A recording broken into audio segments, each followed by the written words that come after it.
Shalom sahabat semua dan salam sejahtera. Marilah kita memulakan hari kita dengan menyantap firman Tuhan. Sarapan kasih yang membawa terang bagi jalan kita serta kesegaran bagi jiwa kita. Dalam Keluaran 11 ayat 5, firman Tuhan menyatakan, "Maka tiap-tiap anak sulung di tanah Mesir akan mati, dari anak sulung Fir'aun yang duduk di takhtanya sampai kepada anak sulung budak perempuan yang menghadapi batu kilangan, juga segala anak sulung haiwan." Sahabat semua, Keluaran 11 mencatatkan detik yang sangat serius. Peringatan terakhir Tuhan kepada Fir'aun dan bangsa Mesir. Setelah 9 tulah, hati Fir'aun tetap keras. Dan kali ini Tuhan memberitahukan Musa tentang tulah ke-10. Kematian anak sulung di seluruh Mesir. Tuhan berfirman kepada Musa, "Aku akan mendatangkan 1 tulah lagi atas Fir'aun dan atas Mesir. Sesudah itu dia akan membiarkan kamu pergi dari sini." Ini bukan sekadar kisah murka Tuhan, tetapi juga kisah kesetiaan Tuhan kepada janjinya. Janji untuk membebaskan umat Israel dari perhambaan.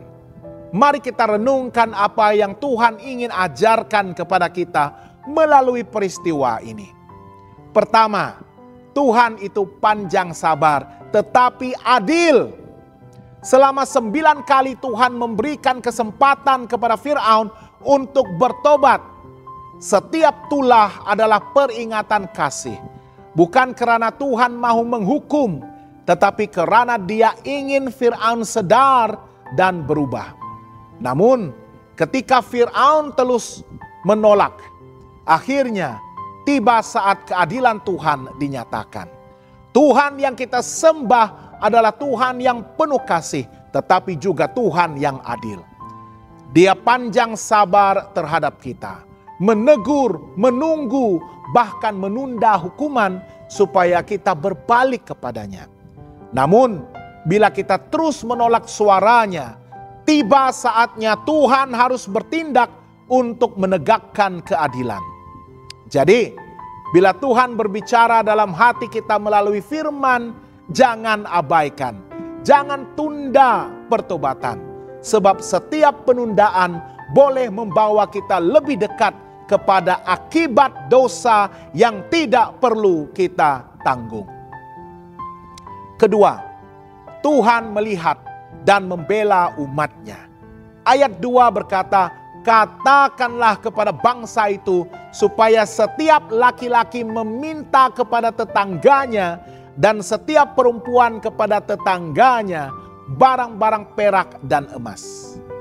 Tuhan sudah menyiapkan pembelaan dan pemulihan bagi umatnya. Setelah bertahun-tahun ditindas, mereka akan keluar dari Mesir dengan tangan yang penuh berkat. Bahkan ayat 3 menyatakan bahwa orang Mesir menghormati Musa dan memberikan apa yang mereka minta. Kadang-kadang kita merasa seolah-olah ketidakadilan menang dan orang jahat selalu di atas. Namun kisah ini mengingatkan kita, Tuhan tidak pernah menutup mata terhadap penderitaan umatnya. Dia tahu waktu yang tepat untuk bertindak. Dan apabila dia bertindak, tidak ada kuasa manusia yang dapat menahan pembebasannya. Mungkin saat ini Anda sedang berada dalam masa Mesir Anda.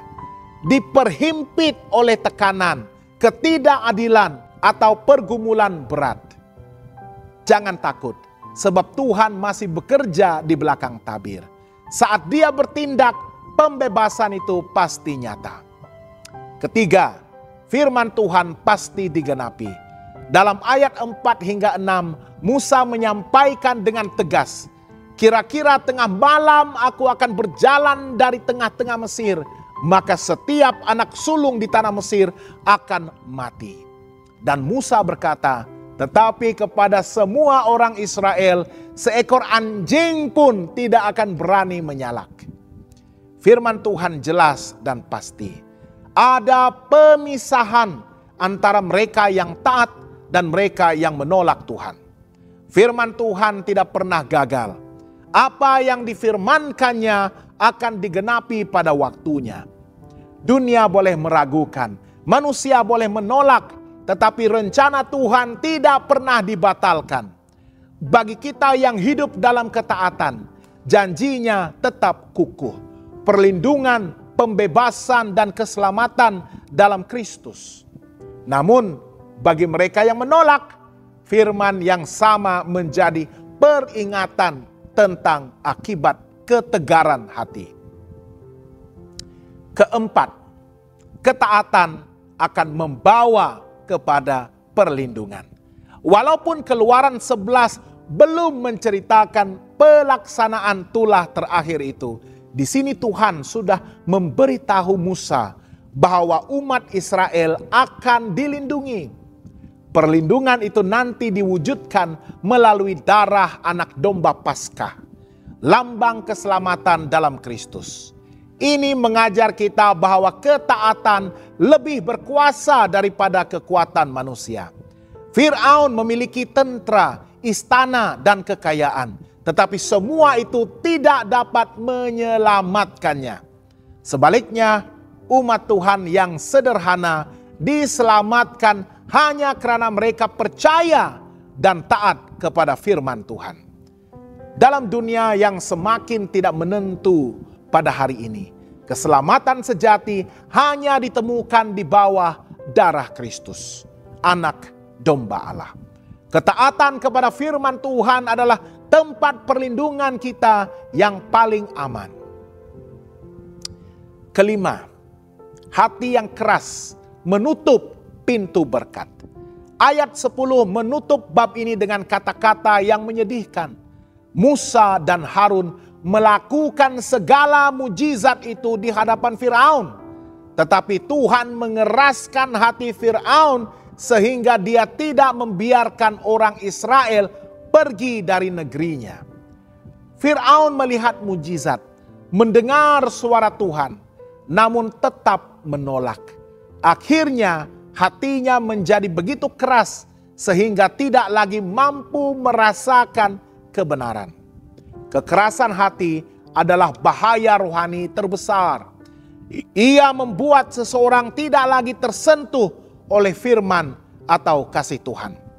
Kita boleh sibuk dalam pelayanan, aktif di gereja, tetapi bila hati kita tertutup, kita sebenarnya sedang berjalan ke arah kehancuran. Tuhan memanggil kita hari ini untuk memeriksa hati. Adakah saya masih peka terhadap suaranya, atau saya mulai kebal terhadap teguran dan panggilannya? Sahabat yang dikasihi Tuhan, kasih ini mengingatkan kita bahwa Tuhan tidak pernah gagal menepati janjinya. Dia menunggu, dia menegur, tetapi pada akhirnya dia akan bertindak untuk membebaskan umatnya dan menegakkan kebenarannya. Jika hari ini Tuhan sedang berbicara kepada hati kita, mungkin menegur, mungkin mengingatkan, jangan keraskan hati. Biarlah kita belajar dari Firaun, supaya kita tidak jatuh ke dalam kegelapan akibat keangkuhan dan penolakan. Sebaliknya, mari kita hidup dalam ketaatan dan kepercayaan penuh, sebab saat Tuhan bertindak, tidak ada yang dapat menghalangi kasih dan kuasa-Nya. Jangan lupa untuk melayari dan subscribe saluran YouTube kami di youtube.com/@hopetv Malay. Tuhan memberkati dan selamat bersarapan.